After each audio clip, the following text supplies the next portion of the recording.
Congratulations, Devesh, on securing All India Rank 3 in ESE 2021 from Civil Engineering branch. Thank you, ma'am. It's a huge success. How is the feeling? Actually ma'am the feeling को words में express कर पाना काफ़ी difficult है, but ये हाँ ये बोल सकते हैं कि काफ़ी अच्छी फीलिंग हो रही है कि मैंने कभी सोचा नहीं था कि हाँ ये तो आइडिया था कि हाँ सिलेक्शन हो जाएगा, बट ये कभी भी आइडिया नहीं था कि टॉप 3 में रैंक सिक्योर हो सकता है। बाकी एक बैलेंस परफॉर्मेंस था प्रीलिम्स, मेंस एंड इंटरव्यू में, और इस बैलेंस परफॉर्मेंस के कारण ही आज मैं ऑल इंडिया रैंक 3 अचीव कर पाया। According to you, what was unique about your preparation strategy? First of all for prelims examination, technical में सारे एस्पिरेंट्स की जो एवरेज स्कोर्स होते हैं, स्कोरिंग एरियाज वो सेम होते हैं, बट जो डिफरेंस क्रिएट होता है टॉपर्स एंड एवरेज स्टूडेंट या फिर एवरेज एस्पिरेंट्स के बीच में, वो जीएस सेक्शन क्रिएट करता है। So GS subjects are very important. For that मैंने लास्ट 6 मंथ के न्यूज़पेपर से हेडिंग्स पढ़ने शुरू किए जो एग्जाम के रिलेटेड है, स्पेशली जीएस के लिए। बाकी टेक्निकल सब्जेक्ट के लिए मैंने क्लास नोट्स पढ़े थे provided by institutes.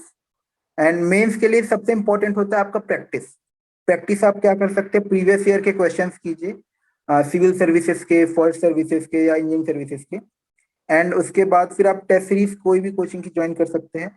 Test series join करने से काफी कॉन्फिडेंस में बूस्ट आता है कि हाँ भाई हम क्वेश्चन अटेम्प्ट कर पा रहे हैं, नया क्वेश्चन है, कोई कॉन्सेप्चुअल क्वेश्चन है उसको अटेम्प्ट कर पा रहे हैं, उससे काफी कॉन्फिडेंस मिलेगा और रियल पेपर में काफी हेल्प मिलेगी। And for interview I have join the interview guidance programme.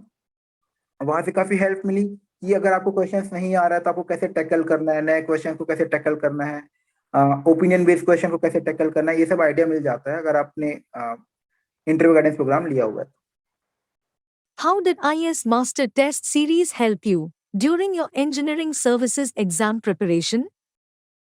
मैंने ऑफलाइन टेस्ट सीरीज तो नहीं दी है आईएएस मास्टर के, मैंने ऑनलाइन ज्वाइन किया था प्रीलिम्स के लिए भी और मेंस के लिए भी। सो काफी अच्छा एक्सपीरियंस रहा मेरा आईएएस मास्टर टेस्ट सीरीज के साथ। एंड स्पेशली मेंशन करना चाहूंगा मैं आईएएस मास्टर की थ्योरी बुक्स को, वो मेरे प्रिपरेशन के लिए काफी हेल्पफुल था। कई जो टॉपिक्स थे जो कई बार क्लास नोट्स में कवर नहीं हो पाते, उसको मैंने स्पेशली थ्योरी बुक से कवर किया आईएएस मास्टर के। एंड मेंस की टेस्ट सीरीज भी काफी हेल्पफुल रही मेरे लिए। आईएएस मास्टर के क्वेश्चंस के लेवल काफी मीट करते हैं यूपीएससी को, काफी डाइवर्सिटी होती है, कई टॉपिक्स होते हैं जो यूपीएससी कई बार टच कर अनटच टॉपिक होते हैं जो कई बार क्लासरूम में नहीं पढ़ाए जाते, वैसे टॉपिक्स हमारे जनरली टेस्ट सीरीज से कवर हो जाता है, जो आईएएस मास्टर इफेक्टिवली कवर करता भी है। How did IAS Master study material help you? Mains preparation point of view से मैं स्पेशली एक सब्जेक्ट बताना चाहूंगा, बिल्डिंग मटेरियल एंड कंस्ट्रक्शन। उसमें आईएएस मास्टर की बुक्स में सारे पॉइंट वाइज दी होती है, मतलब पैराग्राफ में कुछ नहीं लिखा होता, सब कुछ पॉइंट वाइज लिखा होता है। सो आपको मेमोराइज करने में काफी इजी फील होता है और आपको उसको वापस रिप्रोड्यूस करने में एग्जामिनेशन हॉल में अगर आपको 5 मार्क्स या 12 मार्क्स से कोई क्वेश्चन है तो आपको आंसर रिप्रोड्यूस करने में काफी हेल्प मिलती है अगर आपने पॉइंट वाइज अगर आपने स्टडी किया हुआ है तो। और ये हेल्प हमें मुझे मिली थी मोस्टली आईएएस मास्टर के स्टडी मटेरियल से। What was your study schedule during last month of preparation? Actually मैंने फर्स्ट अटेम्प्ट ईएससी 2020 का दिया था, तो क्लासरूम मैंने उस टाइम में फिनिश कर लिया था। सो ईएससी 2021 के लिए मैंने ज्यादा टाइम नहीं दिया है, maximum per day 4 to 6 hours. उस 4 to 6 आवर्स में आप मैक्सिमम टाइम अगर आप प्रीलिम्स की तैयारी कर रहे हैं तो रिवीजन में दीजिए एंड क्वेश्चन प्रैक्टिस के लिए दीजिए। और आप सैटरडे संडे टेस्ट सीरीज दे सकते हैं साइमल्टेनियसली। जब आपका आता है टेस्ट सीरीज ऑनलाइन तो आप ऑनलाइन दे दीजिए, अगर आप ऑफलाइन दे सकते हैं तो बहुत अच्छी बात है प्रीलिम्स और मेंस के लिए। तो मेरा यही होता था कि सैटरडे संडे आपको टेस्ट सीरीज देना है, बाकी दिन रिवीजन करना है और प्रीवियस ईयर की क्वेश्चन प्रैक्टिस करना है 4 to 6 hour daily. How did you prioritize your subjects? Actually मैंने जो मास्टर्स किया हुआ है वो स्ट्रक्चर्स में किया हुआ है, दैट्स वाई मेरा जो पेपर 1 है वो काफी स्ट्रांग था। तो मैंने पेपर 1 को काफी कम टाइम दिया था और पेपर 2 मोस्टली नॉलेज बेस और फैक्चुअल बेसिस पे था। तो पेपर 2 में रिवीजन की रिक्वायरमेंट ज्यादा होती है एंड पेपर 1 कॉन्सेप्चुअल बेसिस होता है। तो पेपर 1 के लिए प्रैक्टिस ज्यादा चाहिए एंड पेपर 2 के लिए नॉलेज रिवीजन ज्यादा चाहिए होता है। Tell us about your experience in UPSC interview hall.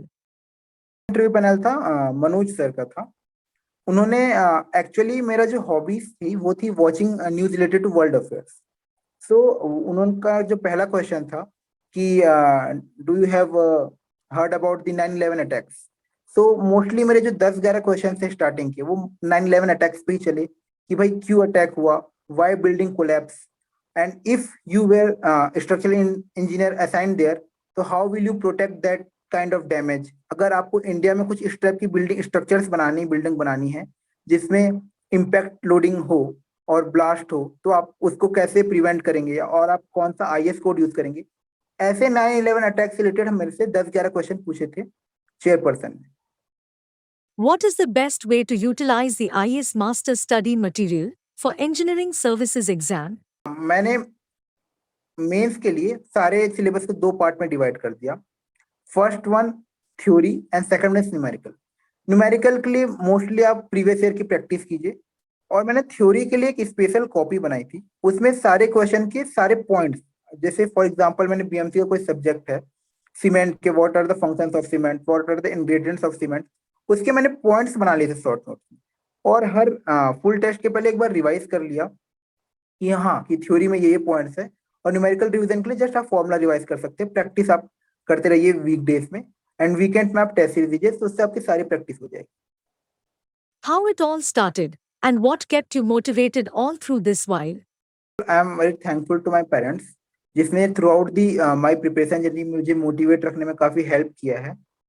And for the aspirants, क्या है, कई एस्पिरेंट्स जब रिजल्ट देखते हैं, शॉर्ट टर्म रिजल्ट, कि हाँ भाई कि मेरा रैंक कम आ रहा है किसी टेस्ट सीरीज में, मेरी परफॉर्मेंस अच्छी नहीं है, मैं एक थ्रेशोल्ड लेवल को मीट नहीं कर पा रहा हूँ, तो वो गिव अप कर देते हैं। सो मेरा यही सजेशन है कि आप गिव अप मत करिए। आपके जैसे टेस्ट सीरीज में मार्क्स आ रहे हैं, अब आपका ट्राई यही होना चाहिए कि आपकी इंप्रूवमेंट हो धीरे धीरे। अगर आज आपका 45% मार्क्स आ रहा है तो कल 50% आए, नेक्स्ट एग्जामिनेशन में आपका 55% आए, तो धीरे धीरे इंप्रूवमेंट होता है। मेरी भी इंप्रूवमेंट धीरे धीरे ही हुई थी, और फाइनली आपका जो फाइनल पेपर है वो काफी अच्छा जाएगा इस तरीके से। How did you improve your question selection ability for engineering services exam? Question selection prelims में तो सारे क्वेश्चन कंपलसरी होते हैं, इसमें कुछ सिलेक्शंस नहीं होते। तो प्रीलिम्स एग्जामिनेशन में ये था कि क्वेश्चन 1 से स्टार्ट करो और 150 तक जो भी क्वेश्चन आए लाइन में आप उसको करते जाइए। अगर कोई क्वेश्चन लग रहा है कि आपको ये 2 मिनट या 3 मिनट ले सकता है, तो आप उसको स्किप कीजिए और उसको राउंड 2 में कीजिए। ये स्ट्रेटेजी थी मेरी प्रीलिम्स एग्जामिनेशन की। मेंस एग्जामिनेशन के लिए क्या था स्ट्रेटेजी, कि स्टार्टिंग क्या 5 to 10 मिनट दीजिए क्वेश्चन सेलेक्ट करने में, और क्वेश्चन सेलेक्ट करने के बाद पहले जो 3 ऑप्शनल क्वेश्चन होते हैं उनको पहले कंप्लीट कीजिए। उसके बाद लास्ट के 1 आवर एंड 10 मिनट 15 मिनट्स में आप कंपलसरी क्वेश्चन कीजिए। What was your last month preparation strategy? जितना जल्दी से जल्दी हो सके अपना जो फर्स्ट राउंड का सिलेबस है, मेरा टारगेट यही होता था कि एटलीस्ट 20 to 25 डेज पहले आपका सिलेबस कंप्लीट हो जाए। लास्ट के 20 से 25 डेज में सिर्फ आपको रिवीजन करना है और टेस्ट सीरीज देना है। इफ पॉसिबल, अगर आप पॉसिबल है आप दिल्ली जा सकते हैं, तो दिल्ली में ऑफलाइन टेस्ट सीरीज देने का सबसे ज्यादा बड़ा फायदा ये है कि आपका जो फियर फैक्टर है वो बिल्कुल खत्म हो जाता है, क्योंकि आपको कोचिंग सेंटर्स में एक रियल आपको एनवायरनमेंट मिलता है कि भाई यूपीएससी में कैसा पेपर होगा, आपको कैसे बबल करना है, कैसे टाइम मैनेजमेंट करना है प्रीलिम्स के लिए, मेंस में एग्जाम में आपको कैसे क्वेश्चन सेलेक्ट करना है। तो जो फियर फैक्टर और एंजाइटी होती है बिल्कुल खत्म हो जाती है टेस्ट सीरीज से। तो लास्ट 20 to 25 डेज में आप कंटिन्यूस टेस्ट सीरीज दीजिए, और हो सके तो प्रीवियस ईयर के जो टेस्ट सीरीज हो वो भी दीजिए वीक डेज में। तो इससे एंजाइटी को आपको टैकल करने में काफी हेल्प मिलेगी। What would be your advice to the aspirants who are preparing for the exam? First of all, जैसे प्रीलिम्स की बात करें तो प्रीलिम्स में पेपर 1 में BMC is very important, SOM is very important, and paper 2 में soil is very important, environment is very important, fluid is very important. Structure prelims में उतना इंपॉर्टेंट नहीं है, RCC is important for prelims. Structure, steel, ये सब mains में काफी important हो जाते हैं, क्योंकि मेंस में काफी इसके 20 मार्क्स के क्वेश्चन आते हैं। तो मेंस के लिए जो आपका हो गया सोम, तो दोनों में इंपॉर्टेंट है, प्रीलिम्स प्लस मेंस में। मेंस में आपका स्ट्रक्चर के क्वेश्चन बहुत आते हैं। स्टील, स्टील क्या करते हैं, कई बच्चे मिस कर जाते हैं क्योंकि काफी टफ लगता है, तो कई एस्पिरेंट्स मिस कर जाते हैं। वो मेंस के लिए काफी अच्छा होता है, क्योंकि अगर इसकी स्टील के क्वेश्चन से अगर आपको अच्छे से प्रिपेयर है तो आप क्वेश्चन के कॉम्बिनेशन अच्छे से क्रिएट कर सकते हो और आप फुल अटेम्प्ट ले सकते हैं। और पेपर 2 में रेलवे हो गया, ये सब जो छोटे छोटे टॉपिक्स है, अगर ये आपके अच्छे स्ट्रांग है तो आप क्वेश्चंस काफी अच्छे सेलेक्ट कर सकते हैं। How did IAS Master resources benefit you? IAS master से मैंने सबसे पहले तो स्टडी मटेरियल लिया हुआ है, सेकेंडली ऑनलाइन टेस्ट सीरीज लिया हुआ है प्रीलिम्स के लिए, third one is online test series for mains examination, and fourth one is interview guidance program and mock interview. So first, study material से फायदा होता है आपको मेंस एग्जामिनेशन में मोस्टली पॉइंट वाइज रिकॉल करने में, थ्योरेटिकल क्वेश्चंस के लिए। न्यूमेरिकल क्वेश्चंस में भी फायदा होता है, बट थ्योरेटिकल क्वेश्चन में बहुत ज्यादा फायदा होता है स्टडी मटेरियल्स का, क्योंकि आईएएस मास्टर की बुक्स में पॉइंट वाइज दिए हुए हैं। बाकी जो टेस्ट सीरीज है, टेस्ट सीरीज से आपका फियर फैक्टर रिमूव करने में काफी हेल्प मिलती है, एंजाइटी टैकल करने में हेल्प मिलती है। And third one is the mock interviews and the interview guidance program. Interview में क्वेश्चन कोई प्रिडिक्ट नहीं कर सकता, जैसे मेरे इंटरव्यू में 9/11 अटैक्स पे पूछे गए, जिसको प्रिडिक्ट करना काफी डिफिकल्ट है। सो इसमें मोस्ट इंपॉर्टेंट होता है कि जब आपको क्वेश्चंस के आंसर्स नहीं आते तो आप कैसे रेस्पॉन्ड करेंगे। आपको वहां पर घबराना नहीं है, आपको वेट करना है कि कब आपके जोन के क्वेश्चन आए और आप उसको क्लियरली आंसर कर पाए। तो ये सब सीखने को मिलता है मॉक इंटरव्यू से। What advice you want to give for all future aspirants? First of all ma'am, मैंने भी दोनों एग्जाम की प्रिपरेशन साथ में की हुई है, तो मेरा यही सजेशन होगा स्टूडेंट्स के लिए, एस्पिरेंट्स के लिए, आने वाले एस्पिरेंट्स के लिए, कि आप जब भी प्रिपरेशन कर रहे गेट प्लस ईएससी का, तो आपका पूरा फोकस ईएससी में होना चाहिए, क्योंकि ईएससी का जो सिलेबस है वो गेट का सबसेट है, सॉरी सुपर सेट है। तो दैट्स वाई आपका पूरा टारगेट होना चाहिए ईएससी के सिलेबस पे। आप अगर ईएससी का सिलेबस कवर कर लेते हैं और लास्ट वीक में अगर आप गेट का रिवाइज कर सकते हैं प्लस फ्यू टेस्ट सीरीज अगर आप देते हैं, तो आप गेट में काफी अच्छा परफॉर्म कर सकते हैं। जैसे मैंने भी इस साल गेट का पेपर दिया था, तो ऑल इंडिया रैंक मैंने 28 अचीव की हुई है। तो ऐसा कोई स्पेशल उसके लिए आपको एक्स्ट्रा एफर्ट डालने की कोई रिक्वायरमेंट नहीं है। आप टेस्ट सीरीज दीजिए कुछ 2-4 फुल टेस्ट सीरीज, और आप फॉर्मूला रिवाइज कर लीजिए। बाकी आप टारगेट ईएससी मेंस के लिए ही, ईएससी प्री ईएससी मेंस के लिए ही होना चाहिए। Tell us about your family. मेरे फादर वो government school, government middle school पेहडोर में हेड मास्टर है, एंड मेरी मदर इंडियन रेलवेज में लोको पायलट है। Tell us about your schooling. Starting मैंने हिंदी मीडियम से की थी, और क्लास 6 में एक काफी बड़ा ट्रांजिशन आया। क्लास 6 में मैंने जवाहर नवोदय विद्यालय की एग्जामिनेशन दी, और नवोदय विद्यालय में एडमिशन ले लिया था।